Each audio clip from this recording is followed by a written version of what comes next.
C'est d'abord le fait qu'il s'agit de guerres civiles entre musulmans eux-mêmes, et d'autre part leur longévité. C'est-à-dire ces guerres civiles ont duré plusieurs siècles.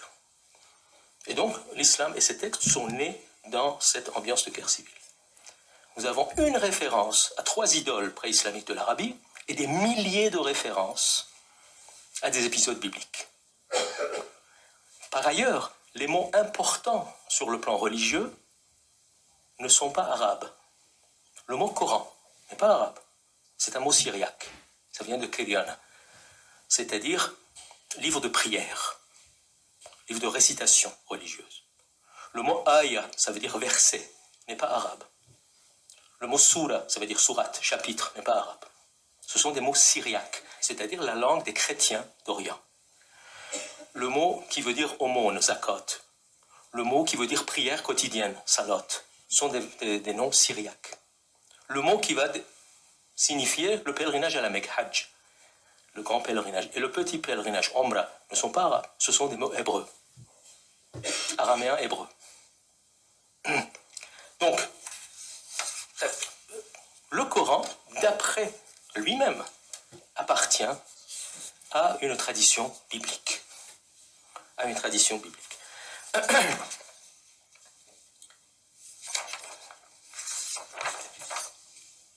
Alors, donc la question qui se pose, quelle a été la religion de Mahomet? Quelle a été la religion de Mahomet? Donc depuis 1 siècle et demi, il y a énormément d'études sur cette question-là. Bien sûr, tout le monde a dit, bon, il appartenait à une tradition biblique. Il ne dit pas autre chose lui-même lorsqu'il dit « je continue le message de Moïse et de Jésus ». Donc il y a des études sur le judaïsme de Mahomet, mais quel judaïsme? Sur le christianisme de Mahomet, mais quel christianisme? On a parlé des courants. Il s'agit certainement des courants chrétiens non trinitaires, c'est-à-dire non nicéens et non chalcédoniens. Donc c'est un christianisme différent du christianisme orthodoxe, entre guillemets, de Byzance, c'est-à-dire le christianisme catholique. Il ne s'agit pas de ça. Parce que le Coran ne cesse de parler de Jésus. C'est un prophète extrêmement important dans le Coran. Mais à chaque fois que Jésus est nommé, Issa, on dit Ben Mariam, fils de Marie, pour ne pas dire fils de Dieu. Mais il est quand même le Messie, Al-Masih, et il est le Verbe de Dieu, et il est l'Esprit de Dieu, mais il n'est pas le Fils de Dieu. Mais ça n'a rien de coranique. Beaucoup de chrétiens disaient la même chose. Des chrétiens non catholiques, justement, chassés de la Byzance. Et venus soit en Iran, soit en Arabie. Donc il s'agit des nestoriens, des arianistes, des montanistes, des monarchianistes. Tous ces courants chrétiens avaient la même christologie que la christologie coranique. Alors, il y a énormément de discussions. Personnellement, moi, j'accepte plus volontiers l'hypothèse, il faut toujours des conditionnels d'hypothèse, l'hypothèse judéo-chrétienne. Qu'est-ce que ça veut dire judéo-chrétienne? C'est un mot flou, mais je le définis. Les judéo-chrétiens, qu'on appelait des ébionites ou des nazaréens ou des nazoréens, étaient des juifs qui avaient gardé leurs croyances et leurs pratiques juives, mais qui acceptaient Jésus comme Messie et comme Christ. Donc les judéo-chrétiens étaient considérés comme des hérétiques aussi bien par les juifs orthodoxes, qui disaient non, ce n'est pas des juifs, s'ils acceptent Jésus, ce n'est pas des juifs, et ils étaient considérés comme hétérodoxes ou hérétiques par des chrétiens, parce qu'ils avaient gardé leurs croyances et leurs pratiques juives. D'ailleurs, la question se pose, pourquoi le Coran appelle les chrétiens les Nasara? Sur la mairie, enfin sur beaucoup de mairies, vous voyez la lettre Noun, n'est-ce pas? C'est-à-dire qui désigne les chrétiens d'Orient, c'est le début du mot Nasara, qui est le mot coranique pour désigner les chrétiens. Mais à l'époque, les chrétiens, on les appelait des Masihiyoun, les gens du Messie, en arabe, ou les Salibiyoun, les gens de la croix. Pourquoi le Coran les appelle des Nasara? C'est peut-être la forme arabisée des Nazaréens. Mais sinon, les croyances et les pratiques nazaréennes sont massivement présentes dans le Coran. Par exemple, un monothéisme strict,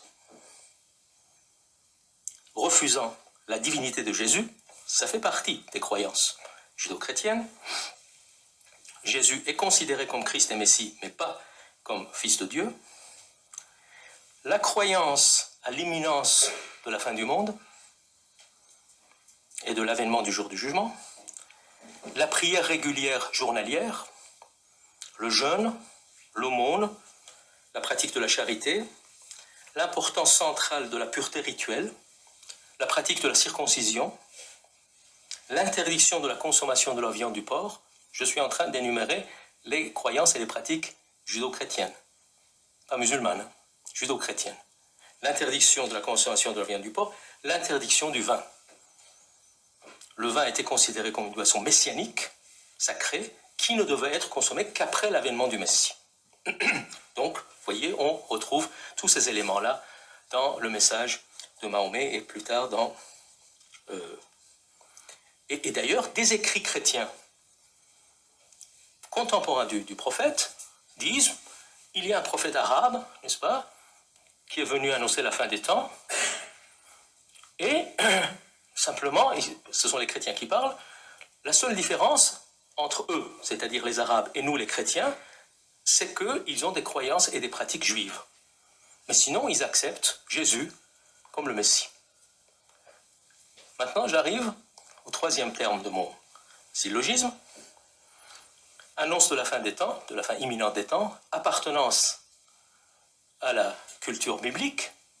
Si vous avez ces deux éléments, vous ne pouvez pas ne pas annoncer la venue du Messie. Si vous annoncez la fin des temps et que vous appartenez à une tradition biblique, vous devez annoncer l'avènement du Messie. Pourquoi je le formule comme ça? Parce que le Coran ne parle pas de Messie. Et la question a été posée. Pourquoi le Coran qui annonce la fin des temps et qui, selon son propre aveu, appartient à la tradition biblique, pourquoi le Messie est absent du Coran? La question a été posée et, selon certains spécialistes, le Messie faisait partie du Coran originel, mais sa mention a été supprimée plus tard pour justement enlever le caractère messianique du Coran. Mais l'autre source sacrée de l'islam, c'est-à-dire le hadith, parle massivement du Messie. Là aussi, ça a posé problème. Pourquoi le hadith parle tant de l'avènement imminent du Messie et le Coran n'en dit rien? Donc ça aussi, c'est une question. Alors dans le hadith, donc, les couches anciennes de hadith parlent logiquement de la venue imminente du Messie, et ce Messie, c'est Jésus. Dans les couches anciennes de hadith, c'est-à-dire des traditions prophétiques, le Messie à venir, et nous avons des dizaines et des dizaines de hadiths qui parlent de la venue prochaine de Jésus en tant que Messie. Et même là encore, des écrits non musulmans parlent de cela. Dans un écrit chrétien qui s'appelle Doctrina Jacobi ou Didascalie de Jacob, qui est écrit vers 640, un certain Abraham, juif de Césarée, s'adresse ainsi à son frère. Il dit « Un prophète est apparu chez les Arabes, proclamant la venue du Messie. Une fois ainsi qu'Amine, dans une ville, je fus chez un vieillard versé dans les Écritures et lui demandai « Que peux-tu me dire au sujet du prophète apparu au milieu des Arabes ?» Il me répondit en soupirant « Il est faux. Les prophètes ne viennent pas avec sabre et chars de guerre. » Bon, ce qui m'importe, c'est que donc, dans les milieux chrétiens et juifs, Mahomet était venu annoncer la venue de Jésus. Donc là, nous avons un texte contemporain chrétien de l'avènement de Mahomet. Ou encore, un écrit contemporain, dans sa lettre à Jean le Stylite, Jacques d'Édesse, à la fin du VIe siècle, écrit « Les Arabes confessent tous fermement que Jésus est le vrai Messie, qui devait venir et qui fut prédit par les prophètes. Sur ce point, il n'y a pas de dispute entre eux et nous les chrétiens. » Donc, il y a un grand nombre d'études sur cette question-là, c'est-à-dire que pour les premiers musulmans, qui ne s'appelaient pas encore des musulmans, mais disons les adeptes de Mahomet, la fin des temps était proche et que le Messie allait venir et que ce Messie n'était autre que Jésus.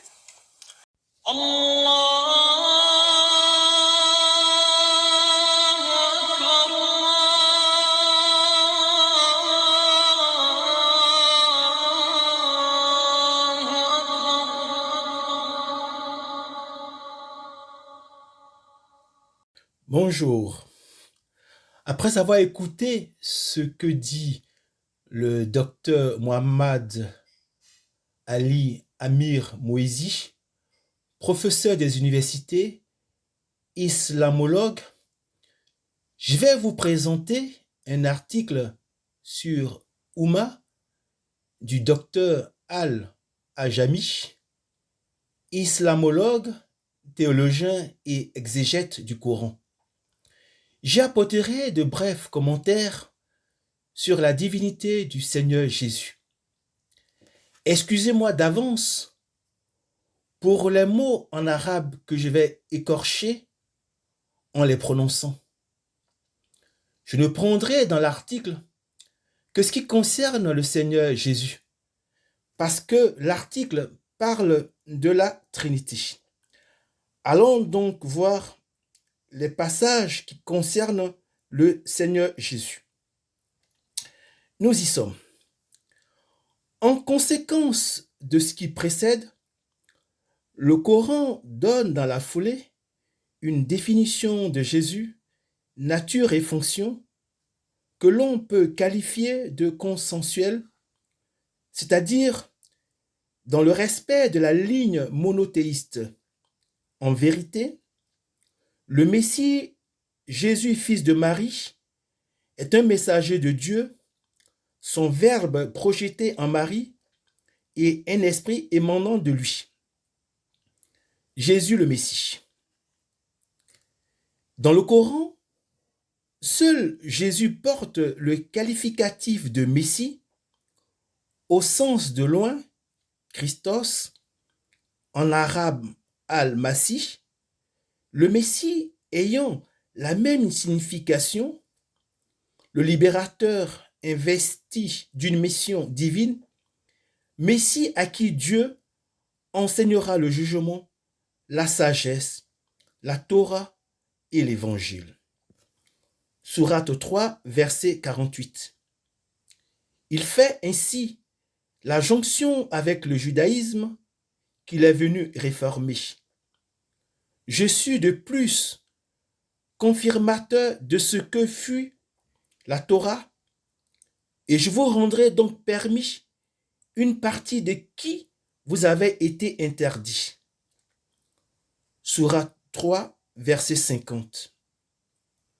Et le phénomène religieux que sa venue générera, nous suscitâmes Jésus, fils de Marie, et lui conférâmes l'évangile et mîmes en les cœurs de ceux qui le suivirent douceur et miséricorde. Sourate 57, verset 27. Jésus le messager. Jésus est aussi un messager de Dieu. Le Messie, fils de Marie, n'est qu'un messager. On passait avant lui les messagers. Sourate 5, verset 75.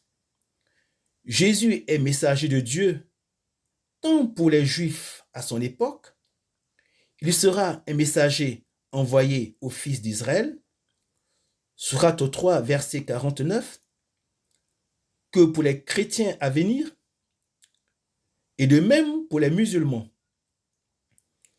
Selon la terminologie coranique, cela signifie qu'il a été chargé de délivrer aux hommes un message révélé par Dieu, n'ont été révélés la Torah et l'Évangile que bien après lui.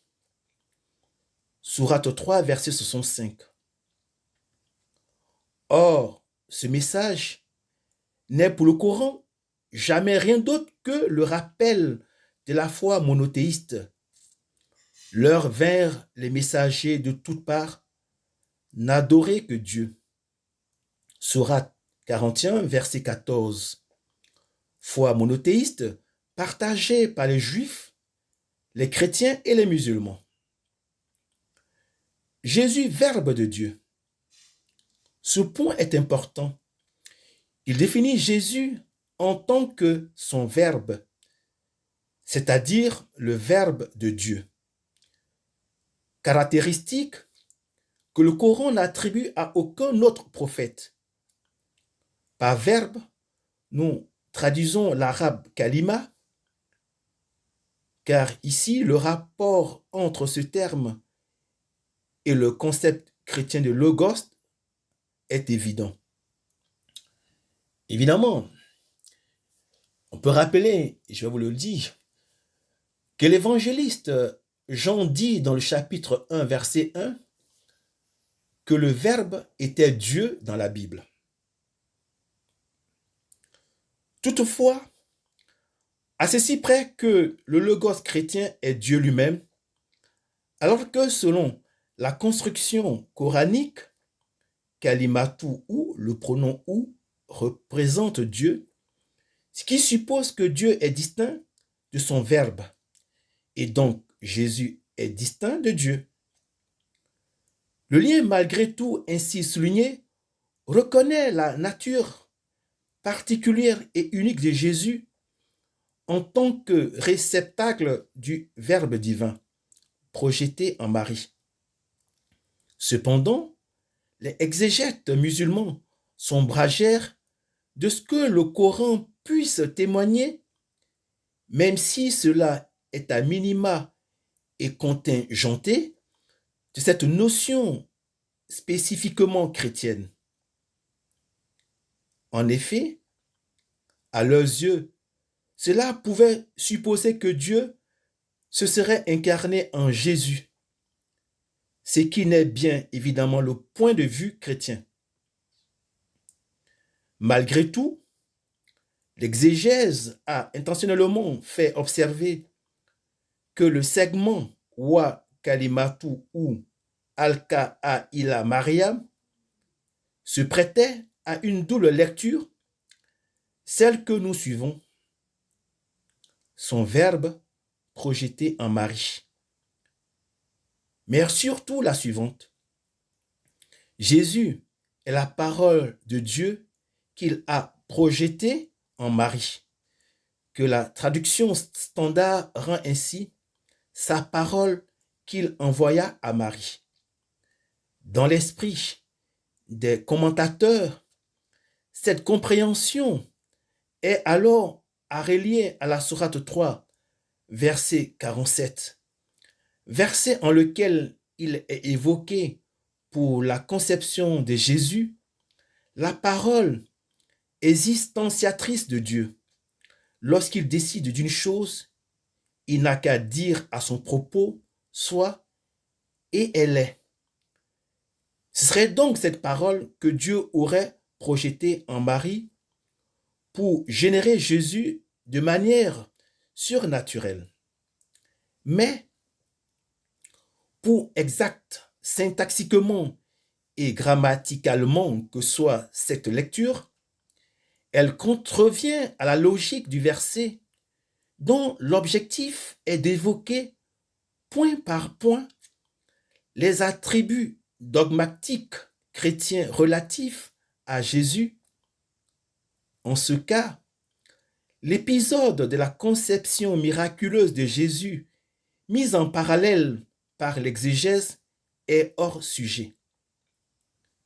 De plus, notre lecture se trouve confirmée par la sourate 3, verset 45, dont la formulation est cette fois-ci univoque. Ô Marie, Dieu t'annonce un verbe. Il s'appellera le Messie, Jésus, fils de Marie. Jésus, Esprit de Dieu. Selon la logique du propos, par la locution et un esprit émanant de lui, il est visiblement fait allusion à la troisième personne, hypostase de la Trinité.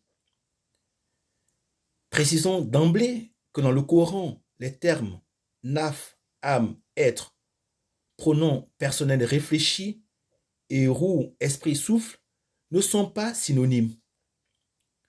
Plus spécifiquement, et contrairement à ce que l'on aurait pu attendre, ce n'est pas l'expression Saint-Esprit, Ruh al-Qudus, qui est ici employée, mais seulement le terme Ruh, selon la formule Wa Ruh Min ou, à nouveau, le pronom ou représente Dieu, distinguant ainsi ce Ruh, esprit divin de Dieu lui-même, puisque dit émanant de lui. Effectivement, émaner veut dire provenir, avoir la même nature. Donc, cet esprit est divin. Par contre, il est bien spécifié que Jésus est cet esprit émanant de lui, ce qui le distingue de toute autre créature, car cet énoncé ne se retrouve dans le Coran qu'à son sujet. Pour autant, cette formulation coranique implique précisément que Jésus, malgré ce don de Dieu, ne participe en rien au divin. De même, le Coran n'opère aucun rapprochement entre l'Esprit Saint et la Trinité telle que le christianisme la conçoit. En effet, dans le Coran, l'Esprit Saint est une autre entité qui, en 3 occurrences, assiste Jésus. Sourate 2, verset 87, Sourate 2, verset 253, Sourate 5, verset 110. Or, en Sourate 16, verset 102, ce même esprit est l'effecteur de la révélation reçue par Mohammed, entité nommée aussi en Sourate 26, verset 193, l'esprit fidèle, lequel est identifié en Sourate 2, verset 97, à l'archange Gabriel.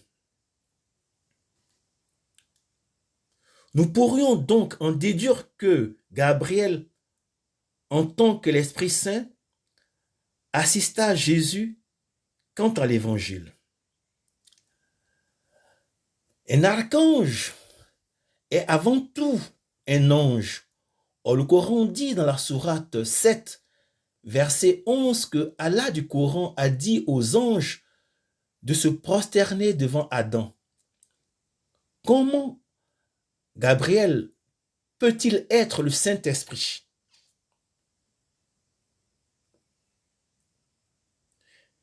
Malgré tout, si donc l'Esprit Saint n'est pas l'Esprit qu'est Jésus, un esprit émanant de lui, le Coran ne nous éclaire pas réellement sur la nature de cet esprit et de son rapport avec la personne physique de Jésus. Pour conclure, je vais donc poser 2 questions. Des questions très simples. La première question est la suivante. Selon quel évangéliste Gabriel a-t-il assisté le Seigneur Jésus dans la Bible? La seconde question est la suivante. Pourquoi l'islam conteste-t-il la nature divine du Seigneur Jésus, qui est un esprit divin selon le Coran, un esprit émanant de lui, et reconnu par le docteur Al-Ajami? Et vous verrez que cet article est signé par le docteur Al-Ajami. Que Dieu vous bénisse au nom de son Fils, le Seigneur Jésus. Amen. Orient et d'Occident, unis autour du Dieu vivant, en Jésus-Christ, car tout est accompli et nous vivons de l'Esprit. Et qu'aux quatre coins de la France s'élève un chant, mais une danse pour le Messie, car tout est accompli et nous crions Jésus.